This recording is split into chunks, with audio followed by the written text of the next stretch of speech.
Olá, bom dia, tudo bem com vocês? Tá, hoje eu tô indo de manhã levar os gêmeos na escola. Hoje mudou a beça o tempo, tá frio, com uma ventania, 6 graus, com a sensação térmica de -4. Mas tá sol ainda, né? Mas tá frio a beça. A pior coisa é o vento, né? Por isso que eu até botei o chapéu, porque senão dá uma dor, né? Dá dor na testa, dor nos ouvidos. Não é fácil com esse vento. Eu preciso basicamente só de levar água, porque tem tudo lá. Então, e também o dever de casa deles, que eles sempre têm que levar. Aí tudo é fornecido pela escola, o caderno, tudo. Os livros que eles têm que ler. O dever de casa geralmente é um ditado com mais ou menos umas 10 palavras com os fonemas que eles estão aprendendo. E um livro também com o grau de dificuldade que eles estão na escola. Isso eu achei muito interessante. Não preciso levar nada, lápis, nada, caneta, fazer compras de escola. Só a única compra que eu tenho que fazer é do uniforme. Isso eu tenho que comprar. Mas até quando eu cheguei, eu recebi muita doação da escola, que quando fica pequeno nas crianças lá, eles deixam muito uniforme para quem quiser. Aí quando eu cheguei, tinha muito uniforme de doação. Então não precisei comprar também muito uniforme. Foi ótimo. Eu tô gostando muito da didática, do tipo de educação que as professoras dão. Tem até, eu posso talvez mandar botar o link, que eles têm também sempre uma televisão na escola que eles colocam para treinar os fonemas, que é muito legal, muito simples, dá até para aprender em casa. Eu coloco em casa também para eles às vezes. E a matemática, eles têm também um método também com um desenho. Se chama Number Blocks. É maravilhoso. As crianças aprenderam muita coisa em pouco tempo. Sabem todas as multiplicações, tudo com esses desenhos. Que tem as musiquinhas que ensina multiplicação, adição. Muito interessante. Então, uma das dificuldades de quando eu vim para a Inglaterra também é o idioma. Não é que eu não sabia. Eu sabia inglês, mas eu não usava. Eu tinha estudado inglês na adolescência. Aí depois eu nunca mais usei. O que acontece? Eu não fiz intercâmbio. Eu até tinha visto para fazer intercâmbio quando eu tinha 17 anos. Mas acabou que depois não consegui fazer. Aí depois também comecei a faculdade. E sempre aquele inglês meio técnico, só mesmo para ler e tudo mais, assim, para viajar. Aí eu passei a usar também, mas só para turismo. E não usava tanto. E também eu tenho muito mais contato com o inglês americano, que eu acho que é o inglês mais popular, em filmes, em música. Então, para mim, assim, eu falava inglês bem. Aí depois, quando eu conheci o Gavin, aí eu vi que o inglês britânico é bem diferente e dependendo da região, é mais diferente ainda. Aí eu pedi até para ele repetir. Ele repetia 1000 vezes a mesma frase para mim, para eu poder entender, porque quando você muda o sotaque, faz muita diferença no inglês. Então, e a região também já é diferente, que eu já tinha ido em Londres também. Não achei assim muito. É diferente, mas eu consegui entender mais. Só que a gente está no norte da Inglaterra, né, perto de Liverpool. E aqui é um tipo de inglês mais difícil para você conseguir entender. Se chama Scouse. Até quem é americano, quem é de outra parte da Inglaterra, sofre. Então eu sofri muito no início, eu ainda sofro ainda um pouco. Às vezes eu peço para repetir, ou então às vezes aí tá o Gavin, eu peço para ele traduzir para mim.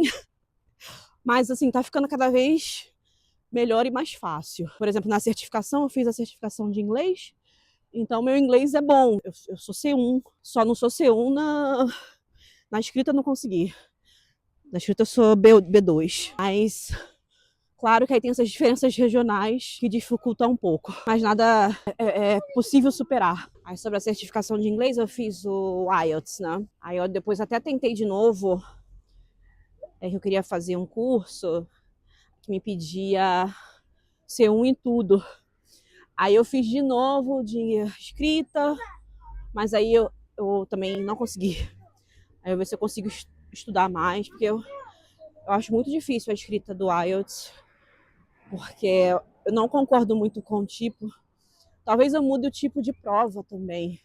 Porque aí você pode. Tem provas, por exemplo, porque no IELTS eles colocam um tema para você, né? E você tem que responder com 250 palavras. E tem alguns exames que você pode escolher. Tem 2 temas. Aí você fica mais livre para você escolher. Se você tiver mais vocabulário em um ou outro. Porque fica muito limitado o IELTS, que às vezes você consegue escrever C1 em um tópico e outro você não consegue tanto argumento. Tem que ter sorte às vezes no IELTS para você conseguir passar, não sei. E até a segunda vez ficou pior. Eu fiquei com meio ponto menos. Então, não sei ainda como eu vou fazer. Não sei se eu faço de novo o IELTS ou se eu mudo o tipo de prova. Tem o TOEFL também, né? Aí eu tenho que sempre depois estudar o tipo de prova, como são as questões, né? Aí por isso talvez que eu não queria mudar tanto que eu já tinha estudado como eram as questões do IELTS. Mas às vezes talvez valha a pena. Acho que o Cambridge o pessoal diz que é melhor. E o Cambridge também é por toda a vida. Talvez eu tava pensando.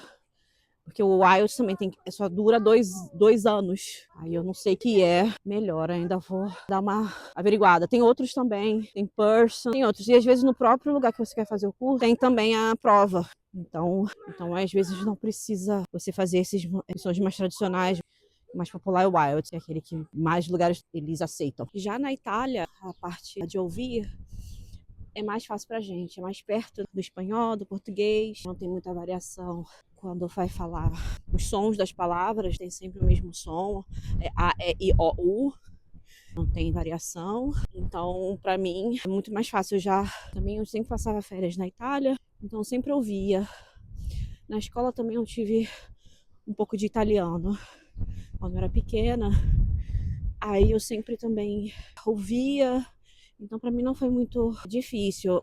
Claro que quando eu me mudei mesmo, que eu nunca tinha feito, quando eu passava férias, depois até tinha pensado que eu podia ter feito também um curso, porque até para escrita, para você falar corretamente, mas aí eu não fiz, aí eu só quando eu cheguei para morar. Então, aí no início eu falava muito errado, mas eles entendem, porque o espanhol e o português é muito perto. Só que aí o problema também do italiano é a mesma coisa do português para aprender, né? Português e espanhol. Tem muita variação na gramática. Já a gramática no inglês é mais fácil, porque não tem muita variação. Por exemplo, quando você vai conjugar o verbo, todas as pessoas do verbo é igual praticamente no inglês, só muda a terceira pessoa do singular, do presente, né? Que é o você coloca o S. Mas também tem algumas regras também pro S. Alguns verbos são diferentes para escrever. Então, particularmente, o inglês é só mais ruim para mim, né? É o listening, que é para você entender as palavras, principalmente quando você também muda de região. Que aí depois eles mudam, por exemplo, o water, eles falam water aqui. Aí se você for para os Estados Unidos, eles falam water. Se você for para uma outra região, talvez Escócia, vão falar de outro jeito. Então isso, aí quando você vai falar uma frase inteira rápida, aí às vezes você fica um pouco, tem que treinar mais o ouvido no inglês. Já no italiano não.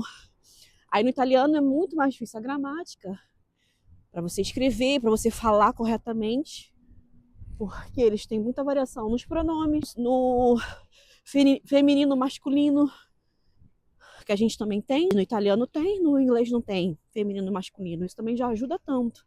Porque aí você coloca só um artigo em tudo. Em inglês é the, né?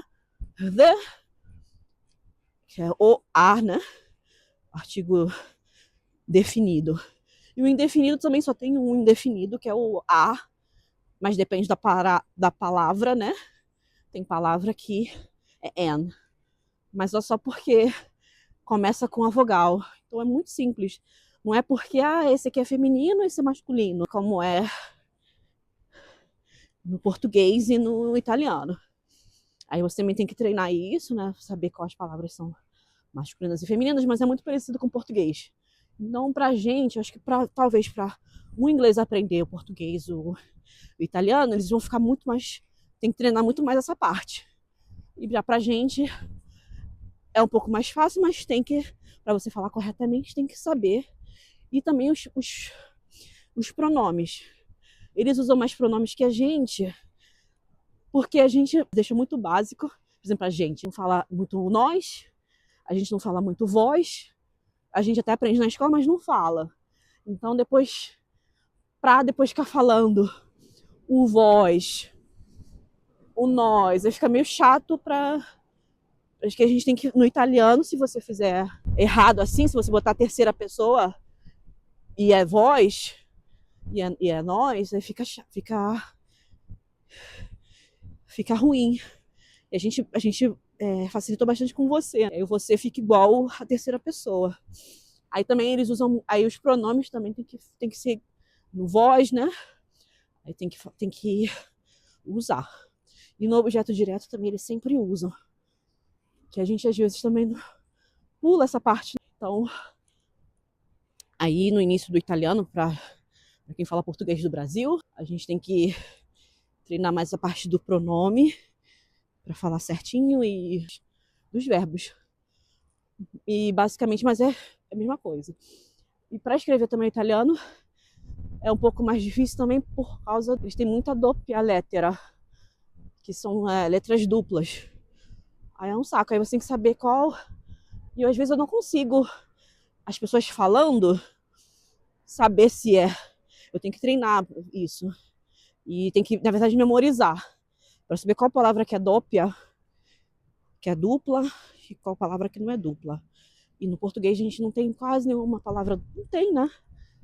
Com dupla. Só o SS e o RR, mas muda até o som, né? E no italiano muda só a entonação.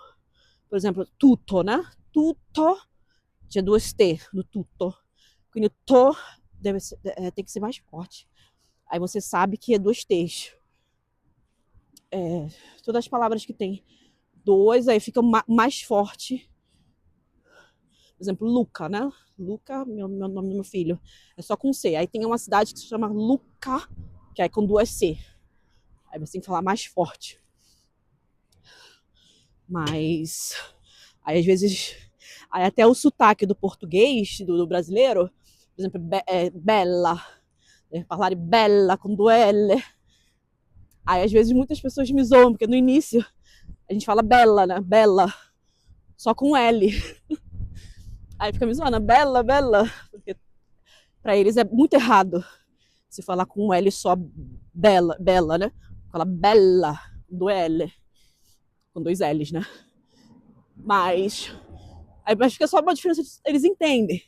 Pra eles ficam estranho, mas eles entendem, então não tem muita dificuldade pra gente, eu acho. Talvez se imigrar pra Espanha, pra Itália, Portugal também, Portugal que o português é diferente, tem que também talvez treinar um pouco o português de Portugal. Aí não tem muita barreira, acho que do idioma.